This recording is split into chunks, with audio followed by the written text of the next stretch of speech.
नमः संस्कृताय सर्वेषां छात्राणां स्वागतम्। गायत्री विद्या मंदिर उच्च माध्यमिक विद्यालय सांचौर नगरे हम नवमी कक्षा का 10वीं पाठ की चर्चा कर रहे थे। जटायु शौर्यम, जो जटायु था, जो पक्षीराज था, जो पक्षियों में श्रेष्ठ पक्षीराज जिसे अपन कहते हैं, उस जटायु के वीरता के विषय में पढ़ रहे थे। ये रामायण में से लिया है। रामायण का अरण्य कांड जो तीसरा कांड है, उस कांड में से इसको उद्धृत किया गया है। वाल्मीकि के द्वारा रामायण लिखा गया है। अपन ने 4 श्लोकों की चर्चा की थी, है ना। एक बार मैं आपको और बता देता, रिवीजन कर देता हूँ। क्या था कि जो सीता हैं, सीता ने किसको देखा था? गृध को देखा था, जो करुणा से युक्त थी, जो दुख से दुखित थी, दुखिता थी, ऐसी विलाप करती हुई बड़ी नेत्रों वाली उस सीता ने उस जटायु को, उस पक्षीराज को कहाँ पर देखा था? पेड़ पर देखा था। अब अगले में क्या था? जटायु पश्ये माम आर्ये हिर्यमाणाम अनाथवत अनेन राक्षेन्द्रेण करुणम पाप कर्मणा। उसको क्या कह रहा था? सीता कह रही थी जटायु पश्ये, जटायु पश्ये मतलब देखो, माम मतलब मुझको, आर्य हे आर्य जटायु आप मुझको देखो, मैं हरण की जाने वाली अनाथ की तरह और करुण से युक्त हूँ। ऐसे पाप कर्म के द्वारा राक्षस इंद्रेण अर्थात राक्षसों का राजा रावण मेरा हरण कर रहा है, मेरा हरण किए जाने वाली ऐसी मैं सीता, तुम मुझको देखो। क्या था कि हे जटायु, मैं करुण युक्त और कैसी हूँ? अनाथवत, अनाथ की तरह हूँ। ऐसा पाप कर्मों के द्वारा राक्षसों का राजा है, मेरा हरण करके मुझे लेके जा रहा है। ये जटायु तुम मुझे देखो। इन शब्दों को सुनकर वो सोता हुआ कौन था? पक्षीराज था। उस जटायु ने उनकी ध्वनि शब्दों को सुना और उसने रावण को भी देखा और उसने किसको देखा था? सीता को भी देखा था। फिर कहते हैं जो पर्वत के जो चोटी हैं उसके तमाम सुशोभित हैं, जिसके तीखी चोंच हैं, जो पक्षियों में उत्तम हैं, ऐसे पेड़ पर बैठे हुए जो पक्षीराज कौन? जो जटायु था, उस जटायु ने अपनी शुभ वाणी से ऐसा कहा। ये इतने 4 श्लोकों की अपन ने अच्छे से चर्चा कर रखी है, अब मैं दोबारा नहीं करना चाहूँगा एक बार। अब अपन इस श्लोक में आते हैं। 5 नंबर का आपका श्लोक है कि निवर्तय मतिम नीचाम परदार अभिमर्शनात् न तत्समाचरेत धीरो यत परो अस्य विग्रहेत। क्या कहा कि निवर्ते, निवर्ते मतलब त्याग दो, छोड़ दो। निवर्ते मतलब त्याग करो या छोड़ो। मति मतलब मति का, अपनी बुद्धि का। नीचाम जो नीच हो गई है, जो निकृष्ट हो गई है, ऐसी बुद्धि का तुम क्या करो? त्याग करो। और वो निकृष्ट नीच किससे हुई हैं? परदार अभिमर्शनात्। परदार मतलब दूसरों की दार, दार कहते हैं स्त्रियों को। पर मतलब परेशान दार, जो दूसरों की पत्नी है, उस दूसरों की पत्नी को अभिमर्शनात्, अभिमर्श का मतलब होता है स्पर्श करने से। जो दूसरों की पत्नी को स्पर्श करने से नीच हो गई हैं, ऐसी बुद्धि का तुम क्या करो? परित्याग करो। ऐसी बुद्धि को कि तुम छोड़ दो। ने मतलब नहीं, तत् मतलब उसका, समाचरेत, समाचर मतलब आचरण करना, धीरो मतलब धीर लोग। धीर लोग होते हैं वो कभी भी ऐसा आचरण नहीं करते हैं। यत परो अस्य, जिसका पर, अस्य पर मतलब जो दूसरे लोग हैं, अस्य मतलब इसका क्या करते हैं? विग्रहेत। विग्रहेत का मतलब होता है निंदा करते हैं।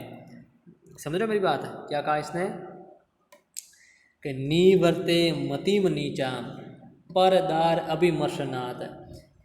जटायु रावण से कह रहा है कि हे रावण, जो दूसरों की पत्नी को स्पर्श करने से जिसकी बुद्धि नीच हो गई है, ऐसी अपनी जो बुद्धि नीच हो गई है, उस बुद्धि का आप परित्याग कर दो।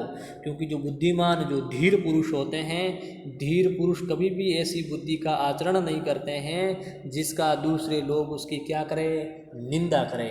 अर्थात जिसकी लोग निंदा करें, ऐसी बुद्धि का कभी भी जो धीर पुरुष होते हैं वो लोग कभी भी उस बुद्धि का आचरण नहीं करते हैं। इसलिए तुम्हारी बुद्धि भी नीच हो गई है, तुम भी ऐसी नीच बुद्धि का परित्याग कर दो, ऐसी नीच बुद्धि का छोड़ दो। क्यों? क्योंकि बाद में वही लोग आपकी क्या करेंगे? निंदा करेंगे। सीधी सी बात है, जो लोग नीच बुद्धि वाले होते हैं हमेशा बाकी लोग उनकी निंदा करते हैं। अगर आपकी बुद्धि सही नहीं है तो लोग क्या करेंगे? निंदा करेंगे। तो पहले तो ये उसने क्या कहा, नीति की बात कह करके बताया है रावण को कि जिस पुरुष की बुद्धि नीच हो जाती है तो हमेशा लोगों के द्वारा वो निंदित होता है, लोग हमेशा उसकी निंदा करते हैं। इसलिए तुम्हारी बुद्धि भी नीच हो गई, इसलिए ऐसी नीच बुद्धि को तुम छोड़ दो और जो तुमने किया है उस कार्य को तुम सही कर सकते हो। तो भाव यहाँ पर यही था कि हे रावण, दूसरों की पत्नी का स्पर्श करने से तुम्हारी बुद्धि है वो नीच हो गई है, इसलिए ऐसी नीच बुद्धि का तुम परित्याग कर दो। क्योंकि ऐसी बुद्धि का धीर पुरुष कभी भी आचरण नहीं करते हैं और जिनके द्वारा लोग निंदा करते हैं, अर्थात ऐसी बुद्धि का धीर पुरुष कभी भी आचरण नहीं करते हैं जिस बुद्धि की लोग क्या करें? निंदा करें। लोग जिसकी निंदा करते हैं ना, धीर पुरुष उस बुद्धि का कभी भी आचरण नहीं करते, उससे के दूर ही रहते हैं। तो आपको ये श्लोक समझ आया होगा। मैं अगले में बढ़ रहा हूँ।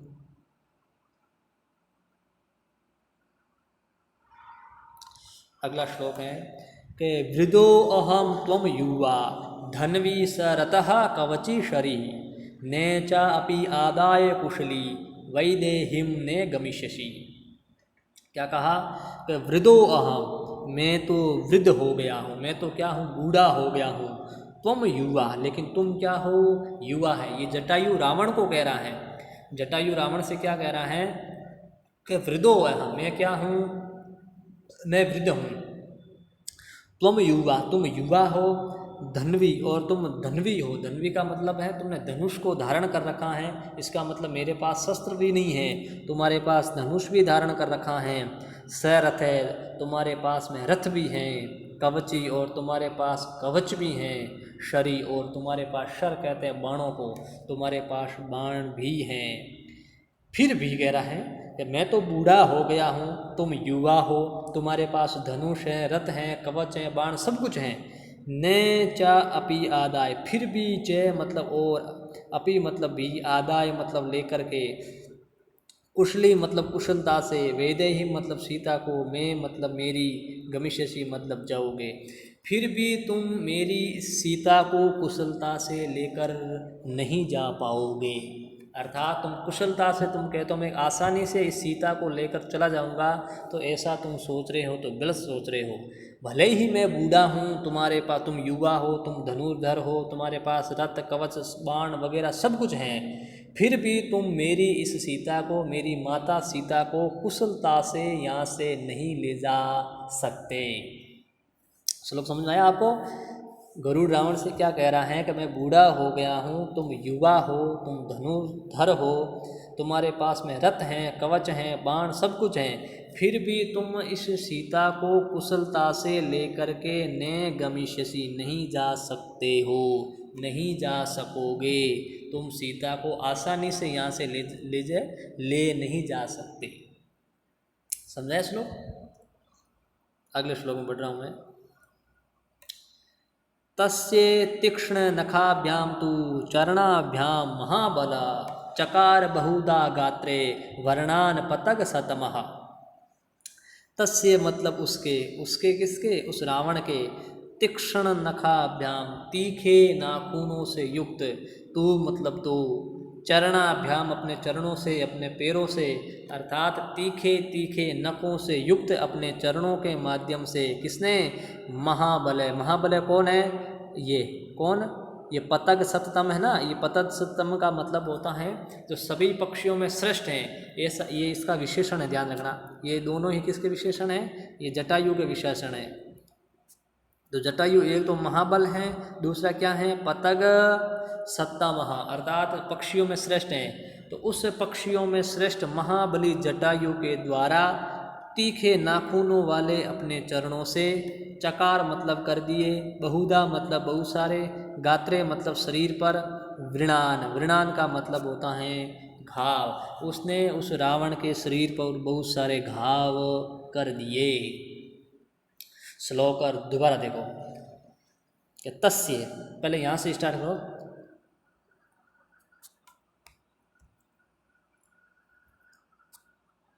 कि उस पक्षियों में श्रेष्ठ महाबलशाली उस जटायु ने अपने तीखे नखों से युक्त अपने चरणों से अपने पैरों से उस रावण के शरीर पर बहुत सारे घाव कर दिए।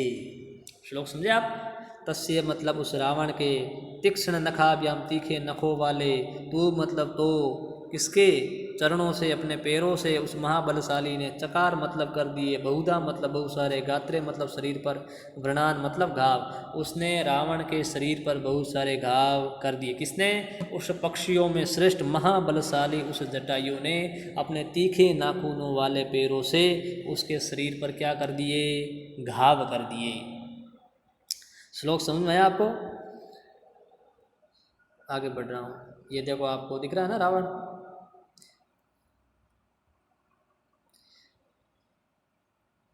ये सीता है, रावण है, गरुड़ है, आपको दिख ही रहा है। अब आगे बढ़ रहा हूँ मैं।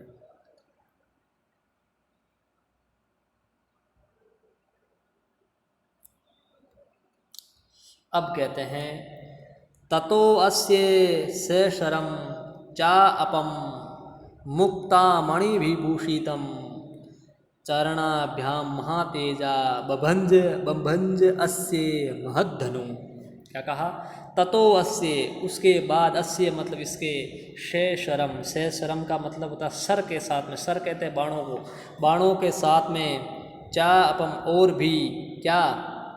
और दूसरे, मुक्ता मणि विभूषितम, जो मुक्ता मणि आदि होती हैं उन मणियों से सुशोभित हैं, विभूषित हैं, ऐसे चरणाभ्याम मतलब अपने चरणों से, महातेजा मतलब वो महातेजस्वी, कौन? उस जटायु ने, बभंज, बभंज मतलब तोड़ दिया, अस्य मतलब इसका, महाधनु मतलब महान धनुष, बहुत बड़ा जो धनुष था उस धनुष को तोड़ दिया। श्लोक अर्थ दोबारा देखो। उस गरुड़ ने बाणों से युक्त और विभिन्न भिन्न मणियों से सुशोभित रावण के उस महान धनुष को अपने पैरों से तोड़ दिया। श्लोक समझा आप? ततो, ततो मतलब उसके बाद, अस्य मतलब इसका किसका? इस रावण का। जो धनुष कैसा है? मतलब जो धनुष है ना रावण का, ये जो मान लो ये धनुष है, ये धनुष मणियाँ, यहाँ पर मणि आदि हीरे वगैरह लगे हुए हैं और बाण भी यहाँ पर लगी हुई हैं। क्या है देखो आप, मान लो ये धनुष है ना, धनुष पर यहाँ पर क्या लगे हुए हैं? मणि मोती आदि खूब सारे सजे हुए हैं, सुशोभित हो रहा है, यहाँ पर बाण है। तो उस जटायु ने क्या किया? जो महातेजस्वी जो जटायु है, उसने अपने पंजों के माध्यम से रावण का ये जो महान बहुत बड़ा ये धनुष था, इस धनुष को तोड़ दिया। किसने? उस जटायु ने उसके धनुष को तोड़ दिया। श्लोक समझ गए आप? महातेजस्वी उस जटायु ने बाणों से युक्त और मणि आदि से सुशोभित रावण के उस महान धनुष को अपने पैरों से, अपने चरणों से तोड़ दिया। अगला श्लोक देखो। से भग्न धन्वा विरथो हताश्वो हत सारथी अंकेन आदाय वेदेहिम पपात भुवि रावण। क्या कहा? से मतलब वह कौन? वह रावण।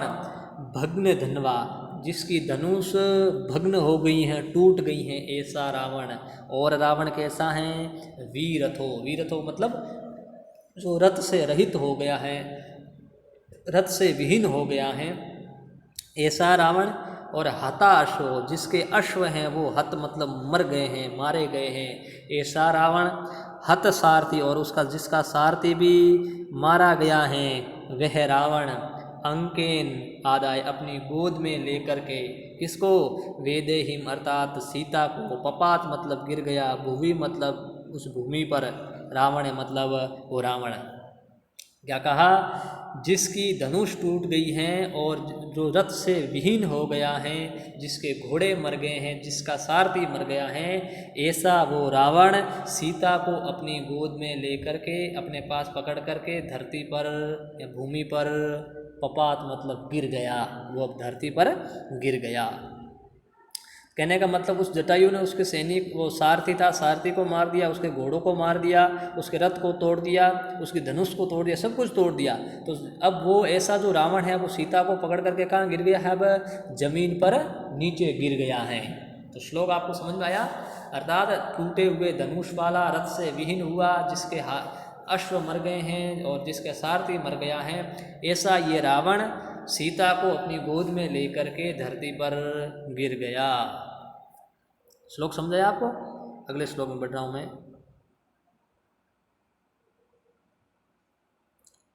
अगला श्लोक देखो कि संपरिष्वज्ये वैदेहिम वाम अंकेन रावणः तलेन अभिजगानाशु जटायुम क्रोध मूर्छितः।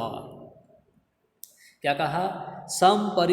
संपरिष्वज्य, परिष्वज्य मतलब पास लेकर के, वेदेहि मतलब सीता को, वाम अंकेन, वाम मतलब अपनी जो बाईं, जो अंक कहते हैं गोद को, अपनी जो बाईं गोद हैं उस बाईं गोद में सीता को लेकर के रावण, मतलब उस रावण ने तलेन, तलेन का मतलब होता है अपन कहते हैं थप्पड़, चपेटी का, उस थप्पड़ से, पंजे से अभिजगान, अभिजगान मतलब आक्रमण किया, हमला किया, आशु, आशु मतलब जल्दी ही, जटायुम मतलब उस जटायु पर, क्रोध मूर्छित है अर्थात क्रोध के द्वारा मूर्छित है। मूर्छित का मतलब क्रोध से युक्त होता हुआ, यहाँ पर मूर्छित का अर्थ युक्त लेना है, क्रोध वाला, क्रुद्ध हो गया है ऐसा रावण, उसने अपने हाथ से, वो जो हाथ है ना उसको थप्पड़ के, तलेन वैसे थप्पड़ को ही कहते हैं, थप्पड़ से उसने किस पर आक्रमण किया है? या फिर तलेन का अर्थ आप तलवार लेते हो या हथियार कोई लेते हो ना, तब भी सही होता है कि उसने हथियार से उस पर आक्रमण किया है, लेकिन वैसे तलेन का जो अर्थ है वो चपेटी का अर्थ में लेते हैं, ज़्यादातर थप्पड़ के माध्यम से लेते हैं।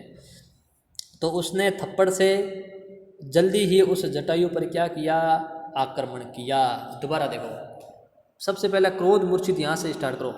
क्रोध मूर्छित है अर्थात क्रोध से युक्त उस रावण ने अपनी बाईं गोद के और अपनी बाईं गोद की तरफ सीता को पकड़ करके, सीता को पास में लेकर के अपने हाथ से जल्दी ही उस जटायु पर आक्रमण किया। समझ में आ रहा आपको कि उस रावण ने, उस क्रोध से युक्त उस रावण ने सीता को अपने पास, अपनी गोद, जो अपनी बाईं गोद है, वाम कहते हैं बाईं गोद, अपनी जो बाईं जो गोद है उस गोद वहाँ पर के लेकर के, उस सीता को बाईं गोद में लेकर के उस रावण ने अपने हाथ से, अपने उस थप्पड़ से जल्दी ही उस जटायु पर अभिजगान मतलब आक्रमण किया। श्लोक समझ में आया आपको? आगे बढ़ो, आगे बढ़ रहा हूँ कि जटायु तम अतिक्रम्य तंडुनेन अस्य खगादीपः वाम बाहून दश तदा व्यपहारद अरिदंदम। क्या कहा? अरिंदम। ये देखो, ये शब्द ना, इसको देखो थोड़ा सा,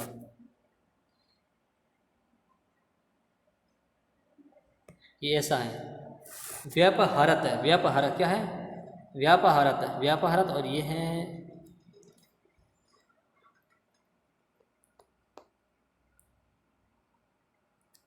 अरिंदम। ये क्या है? अरिंदम। अरिंदम मतलब शत्रुओं का नाशक। श्लोक को समझो। जटायु अर्थात उस जटायु ने तम अतिक्रम्य, उसका अतिक्रमण करते हुए, जैसे देखो उस रावण ने उस जटायु पर अब क्या किया है? आक्रमण किया। जैसे ही आक्रमण किया तो उस जटायु ने उसका अतिक्रमण करके स्वयं को बचाते हुए तंडुनेन, तंडुन मतलब अपनी चोंच से, अस्य मतलब इसका, खगादीप है, खगादीप मतलब जो खगों का जो अधीप, अधीप राजा को कहते हैं, जो पक्षियों का राजा है, उस पक्षियों के राजा ने, और वो, और ये जो अरिंदम है ना, ये भी इसका विशेषण है। ये दोनों साथ में पकड़ो आप इसको, जो शत्रुओं का नाश करने वाला है और जो पक्षियों का राजा है, कौन है? जटायु। ये तीनों एक ही शब्द हैं। उस जटायु ने उस जो रावण थप्पड़ मार रहा था, उस थप्पड़ का अतिक्रम्य अर्थात बचाव करते हुए, तुंडेन अपनी चोंच से, अस्य अर्थात इस रावण का, वाम मतलब जो बाईं ओर की, बाहु दश, जो 10 बाहु हैं, 10 भुजाएं हैं, उस 10 भुजाओं को, तदा मतलब तब व्यपहारवत, व्यपहार मतलब नष्ट कर दिया, उखाड़ दिए, क्षति पहुंचा दी। दोबारा समझो क्या कहा। उस शत्रुओं के नाशक और पक्षियों के राजा उस जटायु ने रावण के प्रहार से बचते हुए अपनी चोंच से उस रावण के जो बाईं ओर 10 भुजाएं हैं उन 10 भुजाओं को तोड़ दिया, उनको उखाड़ दिया। व्यपहारहत ना, व्यपहारत, व्यपहारत मतलब उखाड़ दिया, उजाड़ दिया। श्लोक समझाया आपको क्या कहा कि उस शत्रुओं के नाशक और पक्षियों के राजा उस जटायु ने रावण के प्रहार से बचते हुए अपनी चोंच से रावण के जो बाएं भाग वाली 10 भुजाएं हैं उन 10 भुजाओं को उखाड़ दिया या फिर तोड़ दिया, ऐसा समझो आप। या मतलब कहने का मतलब अपनी चोंच से उखाड़ा तो क्या, क्षति तो पहुंचा ही है, नुकसान तो किया ही है, तो नुकसान उनका किया है 10 भुजाओं का। अब ये आपका पाठ है, ये पूर्ण हो गया है। अब इस पाठ के कुछ प्रश्न रहे हैं, उन प्रश्नों को समझेंगे। वैसे इसको एक बार और देख लेते हैं, देखो कितना बढ़िया है ना। ये देखो ये जटायु हैं, रावण देखो प्रहार कर रहा है। अब रावण ने तलवार से प्रहार किया तो तलेन का अर्थ आप क्या ले लो, यहाँ पर तलवार ले लेते ना अपन, तब भी सही है। वैसे थप्पड़ रहे तो होता है, लेकिन तलवार से अगर किया है तब भी सही है। सीता खड़ी हैं, ये इसका सारथी मर गया है, घोड़े वगैरह टूट गए हैं यहाँ पर सारे, है ना। चलो।